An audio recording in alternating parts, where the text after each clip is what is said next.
Final అండి. ఇన్ని రోజుల కష్టానికి నాటైతే అయిపోయింది. ఇంకా 3 డేస్ తర్వాతనైతే పొలంలో మందు ఇయ్యాలన్నట. గడ్డి మందు, ఇంకా యూరియా, డిఏపి ఇవన్నీ కలిపి చల్లాలన్నట. ఇంకా మా మామయ్య అయితే మందు కలుపుతున్నాడు.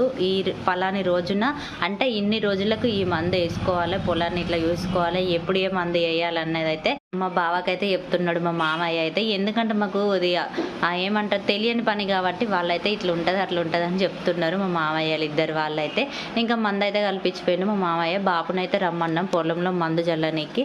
ఇంకా బాపుకు నేను బస్తాలలో నింపిస్తుంటే బాపు అయితే పొలంలోనైతే చల్లుతున్నాడు అన్నమాట. పొలం పనులు అంటే వామ్మో, మేమైతే 15 డేస్ నుండి ఇంత కష్టపడంగా 3 డేస్లకు నాటైతే అయిపోయింది అన్నమాట.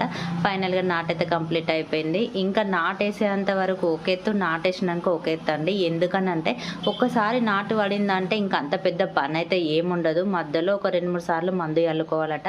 ఇంకా పొలం అయితే కలుసుకోవాలి. ఒకసారి అయితే గడ్డి ఉంటేనే ఇంకా ఫైనల్గా ఆ పొలంలో మందు చల్లేసినాము. ఇంక ఇంటికైతే బయలుదేరిపోయినాం అన్నమాట.